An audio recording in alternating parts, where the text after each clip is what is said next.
Hello, my name is Igor Ahmedov. I am a PhD student at the School of Theology and Religious Studies at the University of Tartu. I'm doing my PhD in Theology of Education. But this paper I'm going to present is based on something that I did during my master's studies. This paper provides a philosophical exploration of the position of the Estonian language majority and the Russian language minority towards each other using the Georg Simmel's categories of the stranger and the bridge and door. A potential for healing is found in the works of Sveta Grigorieva, a poetess of Estonian and Russian heritage, that of friendship and love. The pedagogy of friendship used in this paper is theorized by Thomas Norgard, who argues that friends do not need to agree with each other in order to remain friends. This paper argues for a love that is stronger than hate, which despite the language difference and competing historical narrative, is able to suspend the division and allow two different groups to meet on the kind of Similian bridge in friendship. The problem, why is there a Russian language minority in Estonia? Estonia only gained independence in 1918, and before that various countries ruled over it, and after that there was a period of occupation, of Soviet occupation, but also of German occupation. The Russian minority always has resided in some sense in Estonia, even pre-independence, but after the independence, when the Soviet authorities occupied, they moved a lot of Russian speakers. There might be Ukrainians, Georgians, Belarusians, but they were all speaking Russians. And to quote a poem by Sveta Grigorieva, even though Romeo and Juliet are long dead, Estonians and Russians are still seriously playing Capulette and Montecce. In Estonia, you can study in Estonian, but also if you go to the minority, if you're a minority person, you can open a school with your language of instruction. And most of the Russian schools are operating like that. That's why they are there. But the problem is that they're run by local authorities. Other schools, like for example, if you have instruction in English, they are not operated by local authorities. In her study in 2001, Sirka Ahonen argues that with the dawn of perestroika in the Soviet Union, Estonia was able to begin to rethink or rather reconstruct the past. The shift in the new emerging history curriculum resulted in, quote, the story of Estonia portrayed as a long line of development as a predetermined path to a nation state. No minority narrative was recognized in the curriculum. Russian-speaking Estonians were embedded in the story of the evil occupant, end of quote. That is, all of them put together. This was further aided by the failure of the history textbooks. Textbooks in the Estonian language, quote, repeated the history of the imagined national past derived from the period of national awakening, while the Russian language texts continue to concentrate in addition to world history and the history of Russia. End of quote. And Ahonen concludes that the Russian speaker, given a choice, would adopt the Russian view of history because Estonian view of history makes him or her feel excluded. More recently, Maria Golubeva demonstrated that the tension between contested narratives still exists and is played out among the teachers and students of history in Estonia. Golubeva argues that at the heart of the issue is an understanding of the nation membership based on the ethnic cultural identity rather than a political one, which was inherited from the Soviet occupation. Thus, Golubeva argues, teachers in the minority language schools see it as their duty to preserve ethnic and cultural identity of their students. And while she acknowledges that a number of parents choose to send their children to the schools with Estonian as a language of instruction, even if that is not the primary language spoken at home, she nonetheless maintains an idea of voluntary self-segregation of the community, overwhelmingly choosing schools with Russian. When the 6.3% of the entire population of Estonia does not have a citizenship of any country, the focus is on the education to provide the means of embracing a national identity, or at least an identity strong enough to will a country's citizenship, in order to improve one's social condition. And the Estonian national curriculum has addressed the issue of ethnic minorities through avoiding naming them. The national curriculum, quote, has defined the priority of education as the development of the national culture to which schools must help the others accommodate, quoted in Tots and Indrum 2012 study.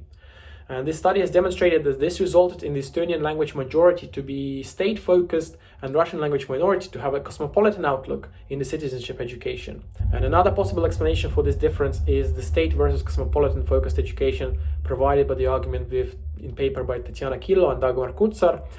They regard citizenship of the teachers in the school with the Russian language of instructions as important. It is not a requirement for the teacher to be an Estonian citizen in order to teach. And a number of teachers had a Russian or non-citizenship. They are being unable to justify the denial by the state granting citizenship to some of its residents. Thus, they are unable to defend such a nation state, and also being unable to teach Russia as an alternative nation state because that's not allowed. It's Estonia, not Russia, yeah? Teachers had to focus their teaching along the cosmopolitan outlook. So let's recast the problem. The examples of history lessons and the kind of citizenship issues discussed above can lead to a somewhat surface level conclusion that if we close schools with instructions where the language of instruction is Russian, it will provide a unified curriculum because all the textbooks will be in Estonian, and the students from both Estonian and Russian language backgrounds can embrace the same narrative and the view of history with the outcome of a more patriotic citizenship. While I agree that closure of the school with the instruction in Russian will facilitate a removal of a certain barrier for integration, the danger would be that the newly created schools with Estonian as the language of instruction will be attended only by the students from the Russian language minority families. What could be done? The Russian speakers might become proficient in their command of the Estonian language and even embrace the authorized narrative of history. They would not necessarily form any connection with their peers from the Estonian language majority, and society will nonetheless remain polarized. So let's talk about the stranger or the other that the Russian speakers are. It is not uncommon in popular discourse to speak of the other or the stranger as being at our door. We borrow it from a title of the book by Zygmunt Bauman. But Georg Simmel defines the stranger not as the, quote, wanderer who comes today and goes tomorrow, but rather as the man who comes today and stays tomorrow, end of quote. This is why I think the stranger resonates so strongly with the Russian language minority in Estonia. The Soviet occupation came and went, but the people who came with it stayed.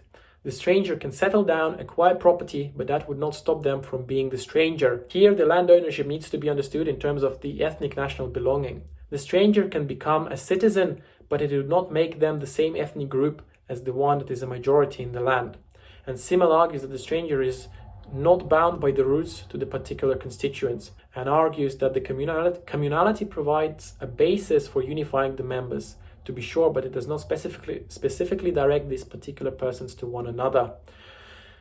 In other words, the second generation and further of strangers have as much in common with the owners of land through the virtue of being born there as simple fact that they are both human beings, so pretty much nothing in common. Also, the stranger is a more nuanced category than the other, as the other is in a way complete negation, while the stranger is a tension between farness and nearness. Furthermore, Simmel's stranger is not a person who attempts to be assimilated into the host community, but fails to assimilate. Much like the situation with the Russian language minority, they do not just demand assimilation within the narrative of Estonian language majority, but they want to be recognized as a rightful group on their own. The situation of the Russian language minority in Estonia is not even that of being at the door, with the door either being open or shut by the Estonian language majority.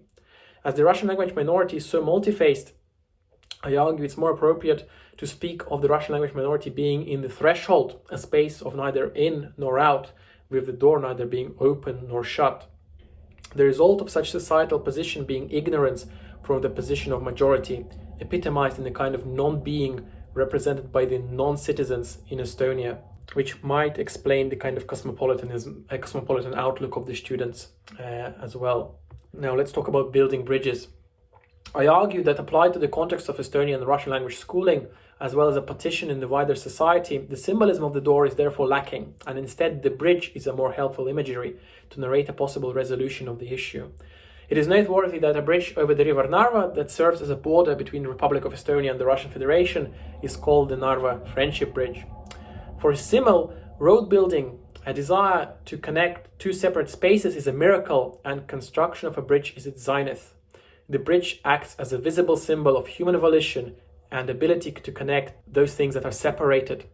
When trying to construct a narrative of reconciliation in society involving the bridge over the door imagery, it's more fruitful, as it makes no difference in meaning in which direction one crosses a bridge, where the door displays a complete difference of intention between entering and exiting. That's a quote by Simmel. By placing the Estonian majority and the Russian minority on the bridge rather than at the door, it equalizes the status of both parties. However, it would be an error to try and solve the issue at the level of the community. To quote Saint Just, that which produces the general good is always terrible. There is a dialectic between the need of the Russian language minority and the Estonian language majority in terms of the state building and propagation of the nation building, as demonstrated through the discussion of the history teaching and cosmopolitanism. To try and approach the dialectic at a general level of society would result, or rather not have any result, in a constant tension. Instead, the dialectic should be built as a bridge between the two single individuals, and from that position to try and illuminate onto the wider society. So how can we do that? How can we build such bridge? Thomas Norgard, in his 2016 essay on pedagogy of friendship, argues that depth is one of the central values of friendship, and that we can understand things in depth only if we look at them from more than one perspective. Norgard's argument continues that since education is such a varied thing with a multiple of perspectives, friendship provides a space for two or more individuals to come and explore it in depth. To quote him, "In friendship of the kind in focus here, we successfully managed to blend our searchlight with another and light up some portion of the world that was darker to each of us before." End of quote. I would like to extend the argument to argue that the friendship itself can act as an education of another in depth. This education is impossible to achieve in the classroom, especially in a classroom segregated by a language. What is needed is an environment that would promote an in-depth education, an environment of friendship where the object of the study of the two individuals is not faced outward but inward towards a bond between the two of them. Friendship that is formed as a result does not necessarily need to compromise, as the Simelian bridge analogy earlier presupposes. The bridge can be crossed both ways. Therefore, one need not to fear full assimilation of the Russian language minority into the Estonian majority. As Norgard puts it, quote, "Friends of the sort consider here tend not to agree completely about the answer to their shared question. Hence, they can disagree about the interpretation of history and continue being friends." Once again, the bridge as a road infrastructure presupposes the way and not the goal. Friendship is a journey. In his discussion of the conversation as an inherent part of friendship, Norgard argues that it is a never-ending journey. In these conversations, we discover and rediscover that the world is endlessly interesting, full of inexhaustible things to talk about and engage with in practice. Thus, the Estonian and Russian speaker do not need to arrive at the solution for the division in society. The fact of their friendship is in itself a conversation of integration that is lacking in society. For such a friendship to be formed, there needs to be an environment where the two can find each other. If the students go to schools with the different languages of instruction, the environment that would promote their integration arrives too late in the form of compulsory military service or university studies. An obvious solution is already mentioned in this paper is schooling only in Estonian, but it must ensure that the students who attend are both from the majority and minority language groups. To return to the poem by Grigorieva quoted in the beginning, Romeo and Juliet demonstrate that there is a desire to be integrated, a desire for love between young people of different languages. However, the two families, the two national identities are still playing the war with each other. The friendship bridge needs to be built, unless the words of the prince in Romeo and Juliet will be true for Estonian also. A glooming peace this morning with it brings. A glooming peace at the cost of the death of lovers on the part of both of the nations. The lovers here are the young people of Estonia who go to different schools, grow up in different cultures, while still living in the same state. They might fall in love or form a friendship, but it will be killed by their families, national identities. Grigorieva correctly analyzes the state of Estonian society at present in another poem. Thus, I'm not Estonian. No, for Estonian, I'm a Rus. Thus, I'm Russian. No, for Russians, I'm Kuratka. And both Rus and Kuratka are derogatory terms used against each other.